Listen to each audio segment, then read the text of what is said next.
Hello दोस्तों, आज हम वह कहानी सुनेंगे जिसे सिंहासन बत्तीसी की छठवीं पुतली रविभामा ने राजा भोज को सुनाया था। आइए शुरू करते हैं। राजा भोज किसी भी सूरत में सिंहासन पर बैठने का मोह छोड़ नहीं पा रहे थे। छठे दिन फिर वे राजसी वैभव के साथ तैयार थे बैठने के लिए।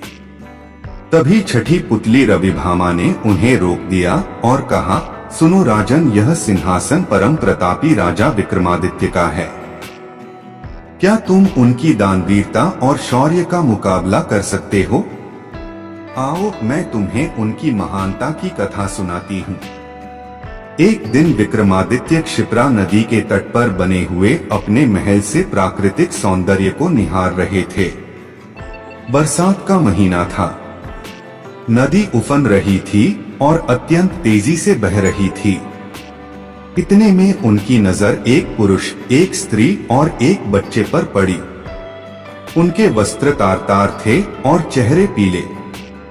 राजा देखते ही समझ गए कि वे बहुत ही निर्धन हैं। सहसा वे तीनों उस नदी में छलांग लगा गए। अगले ही पल प्राणों की रक्षा के लिए चिल्लाने लगे। विक्रम ने बिना एक पल गवाए नदी में उनकी रक्षा के लिए छलांग लगा दी। अकेले तीनों को बचाना संभव नहीं था, इसलिए उन्होंने दोनों बेतालों का स्मरण किया। दोनों बेतालों ने स्त्री और बच्चे को तथा विक्रम ने उस पुरुष को डूबने से बचा लिया। तट पर पहुंचकर उन्होंने जानना चाहा वे आत्महत्या क्यों कर रहे थे।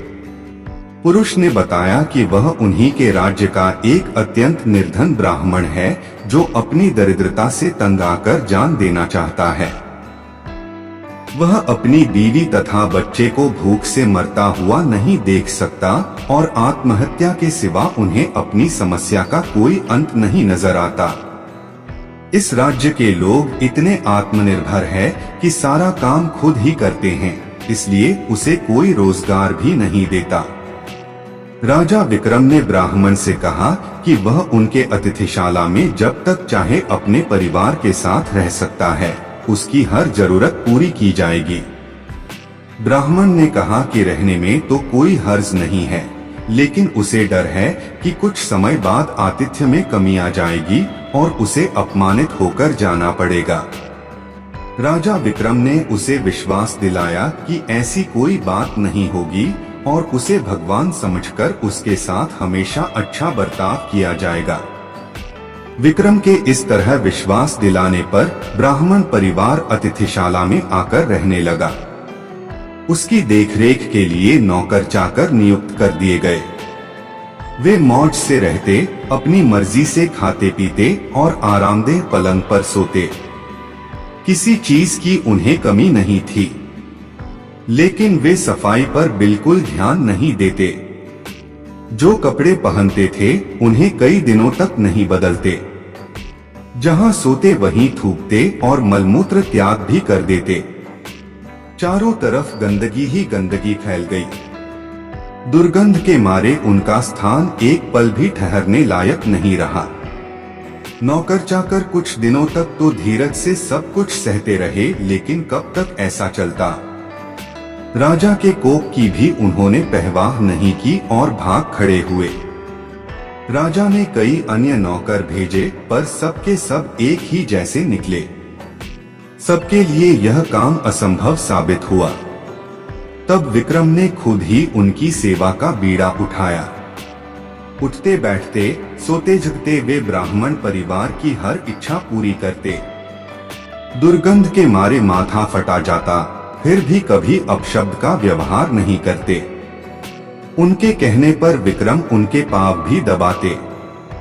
ब्राह्मण परिवार ने हर संभव प्रयत्न किया कि विक्रम उनके आतिथ्य से तंग आकर अतिथि सत्कार भूल जाएं और अभद्रता से पेश आएं, मगर उनकी कोशिश असफल रही। बड़े सब्र से विक्रम उनकी सेवा में लगे रहे। कभी उन्हें शिकायत का कोई मौका नहीं दिया। एक दिन ब्राह्मण ने जैसे उनकी परीक्षा लेने की ठान ली। उसने राजा को कहा कि वे उसके शरीर पर लगी विष्ठा साफ करें तथा उसे अच्छी तरह नहला धोकर साफ वस्त्र पहनाएं।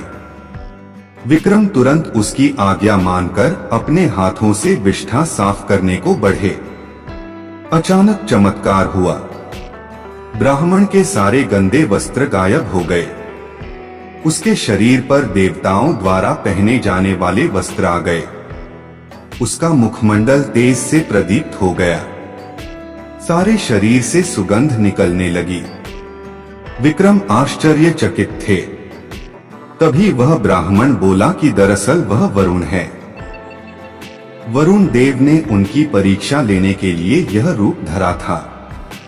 विक्रम के अतिथि सत्कार की प्रशंसा सुनकर वे सपरिवार यहाँ आए थे। जैसा उन्होंने सुना था वैसा ही उन्होंने पाया। इसलिए विक्रम को उन्होंने वरदान दिया कि उसके राज्य में कभी भी अनावृष्टि नहीं होगी तथा वहाँ की जमीन से 3-3 फसलें निकलेंगी।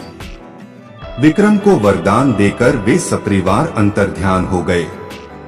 इतना कहकर रविभामा बोली, बताओ राजन, क्या तुम में इतना धैर्य है कि इस तरह से किसी का आतिथ्य सत्कार कर सको?